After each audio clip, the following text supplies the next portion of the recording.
Now, when it comes to Drake and Party Next Door's new collab album SSS for You, what is clear is that when we look at the performance Drake has given us on this album when the stakes have never been higher, that with all of the pressure on him in this current time, he seemingly didn't think everything he was saying on this record through, and from terrible lines and moments to entire disses where he's messing with the wrong people. Overall, in this time where Drake is trying to change the rules of rap beef in the worst way possible with his suit because he is sad that he lost to Kendrick Lamar and Not Like Us in their beef, for some reason, Right. despite the victim role he is playing to try and convince people there, he is still sneak dissing within the same way he always had here at not just people like Joe Budden, but also, and even after losing and being taught every single lesson possible, at Kendrick Lamar once again. And with what Drake says to Gotcha. Kendrick on this album, it's really some of the worst disses he has ever thrown out. And what's already clear is that from Kendrick to other people he is still trying to beef with, that Drake's moves here are not going to end well for him. And now, before we go any further into this, What's up, G Gang? Don't forget to drop a like on this and subscribe if you're new around here. Make sure you stay to the end because I'm gonna drop my breakdown at the end. Let's get it, y'all. really, it's more important to do these than ever because the Drake fans are getting mad at me and they don't want you to hear this because, after all, I am telling the truth. So really, press that like and subscribe button. And so now with Drake, when we look at this entire album, while the record is of course making a lot of noise right now because everyone is interested in seeing just how low Drake has fallen in this era, which in of itself, I think before Drake fans want to run around and say that he's back, they have to realize that and also consider that in this era, most of the time music like this rises up unless it is something that is truly quality driven like Kendrick Lamar's GNX, it is never gonna last. As overall, the music Drake has given us is not seeming to resonate with people outside of his sad fan base who is so desperate for anything. As to quote Kendrick Lamar, the effort he made here is not enough. And really, one of the main reasons why this is due to the fact that on the most basic and fundamental level, Drake did not even create a consistent performance here in terms of the message and version of himself that he wants to bring out to the world, because on this record, what he is doing is now solidifying why hip-hop heads are over him entirely, because on part of the album, he's trying to play that victim card once again like he has ever since he lost to Kendrick Lamar in their beef, but then on the other side of things, he is still trying to be the tough guy who thinks he can say whatever he wants and go He being passive aggressive on the album.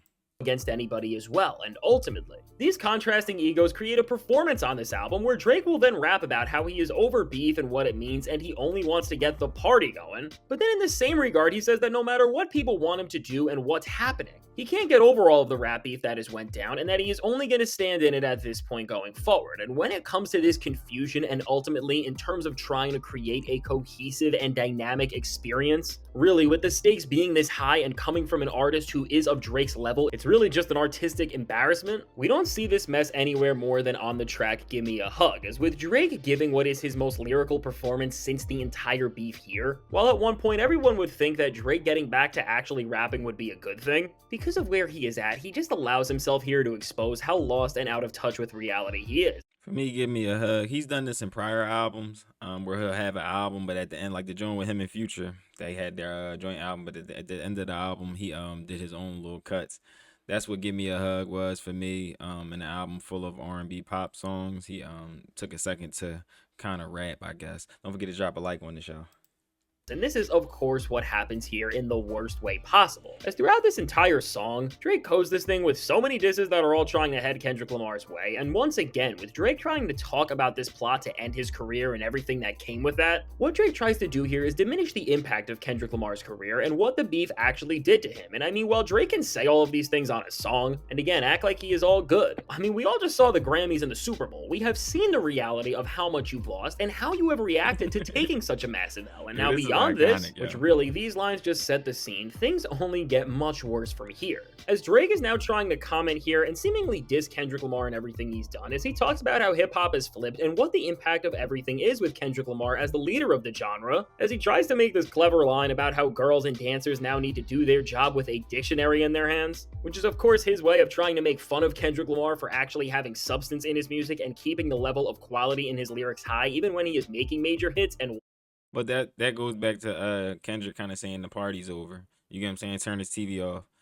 Maybe it's time for us to stop partying and doing all that and kind of lock in as a community and actually make positive differences. I don't think it's a bad thing. Once again, while we all see the angle Drake is trying to play here, this just doesn't work, and if anything, is pushing him further away from hip hop as a whole because he is showing that he doesn't actually like the genre and wanted to lean into what has made it great in the first place. And now, after these disses at Kendrick, Drake just spirals out on this track in the second half altogether. As to start off this verse, he tries to go on a whole tangent where he is saying that he believes he is more hip hop than anybody else, just because of random things that make him think that he is the most impactful rapper of this generation. And again, even if Drake is right about all the experiences he is talking about here, nobody who loves hip hop and wants to see it in the best place possible would ever bring paperwork into rap beef. And especially when on the same track you are now dissing people and trying to be tough, which really just makes you look terrible because Drake contradicts what he. And there is that angle where like we ain't gonna forget about all the stuff you just was doing because you was losing a rap battle, bro. Like we get like for the argument of the leader of the generation, I really don't care about that argument. I'm really looking at these dudes' character, and the character in question with messing with the little girls and just bringing lawsuits into it. And that bar on you rapping like you trying to free the slaves, I'll never forget that bar, bro. You lost me with that. Like, what are you even talking about? It sounds like you rap from a certain perspective. So, you know. Is trying to win over with his claims about Not Like Us, as he is just escalating more beef on this song beyond Kendrick, as he also disses Joe Budden by name-dropping one of his co-hosts, Melissa Ford, as he says that he doesn't like seeing her next to Joe within a much wilder way than I am putting it, because she is also from the 6 as well. And now beyond this quick stop at dissing a retired rapper in Joe, who I'm sure even just on his pod is gonna get Drake back, from here, Drake once again circles back to Kendrick with both vague lines that are saying that while Kendrick is dropping music like GNX, his album and what he's doing is harder. Which, while again, I don't want to dive into this full record because we don't have anywhere near enough time for that, it does not take an expert to figure out which album is having a greater impact and what is the better piece of music. And now while on this record, Drake spirals out even more about how he is back and tries to play this new tough guy role, although of course we all know he is not the guy who he thinks he is, and that in actuality everybody thinks he's the opposite. On the rest of this album and through the entire rollout from Drake so far, he has continued to try and just step on Kendrick Lamar and everything he is doing, and once again, deliver a winning diss and response all of these months after the musical back and forth has been over, and Kendrick's win and his impact has never been greater. We see just how desperate Drake gets most prominently later on this album, when Drake says the lines, "We're not like them and they're not like us." And I mean, with Drake saying the words of the song that ended his career, while he thinks that this is clever and that by saying this he is pushing back on everything Kendrick has done to him and is somehow getting ahead of the joke, I mean, beyond the song being out for months, it's almost a diamond record, and it has become a cultural staple bigger than any other rap song has been in years, and so no little line that addresses this thing is ever going to be able to take away the facts of everything it has done to you. And especially for Drake, when leading up to this, all he has talked about on this record is the sad lifestyle he lives, where he just can't grow up and he is stuck around all of the most superficial and dull things possible, which again, at this point with where Drake is at, this is just not a flex, and if anything, is making Kendrick's work and everything that has happened look better, because with Drake just being himself, he is proving why he lost as bad as he did in this beef with Kendrick and why everyone is just done with these same old games. And now as this entire performance from Drake is about playing so many different roles at once, of course Drake couldn't just leave his disses up to what he was saying in the music, because Drake loves causing even bigger problems than that and just making the mess of whatever he is trying to create bigger and bigger. And seemingly how Drake did this now was by subtly responding to Kendrick Lamar sweeping the Grammys with Not Like Us, by once again trying to make fun of the biggest award show in music and saying that he is using the most coveted trophy an artist can get as a doorstop. And again, while it's clear that Drake is going out of his way to say something like this right now to try and show that he doesn't care about the awards Kendrick Lamar won and all he accomplished because what we saw that night was history, when you just see that if you go back to Drake's Tootsie Slide video and see the reality of having his Grammys hanging up in his trophy room, I mean, we see that once again. The message he is putting out is performative and that he is only saying and doing these things to try and dismiss Kendrick as opposed to actually doing anything to benefit him. And I mean, with Drake starting off this entire new era of his career and with this album by showing that despite all of the changes that have happened both in hip-hop and with his career, that despite it all, he is still really portraying himself to be the same old Drake that he was during the 4. And that's the wildest part. He's still portraying himself to be a tough guy. And this is the part where I'm gonna give y'all my breakdown at the end of the video. With this album, we're basically getting a bunch of passive aggressive Drake. We knew we was gonna get some disses. We knew we was gonna get all that. I think he's always come in with these songs where he's just rapping on an album by himself doing his own thing. So we expected that. We expected some shots in there, you know, a 9 a.m. and so, a 9 a.m. in Toronto. I don't know where the bull be at, but wherever he be at, that's what I expect. As far as the album with Sony, I think I think I'm the only person who called that he was gonna go over to Sony like 3-4 months ago. I said that's the only powerhouse that can compete with Universal at any level, and anybody that's gonna touch Drake after Universal says he's not allowed to go nowhere till he's done with these albums, because that's what they gonna tell all the other labels. Once he still owes albums, and he's kind of thinking about leaving because Drake owes him one more album.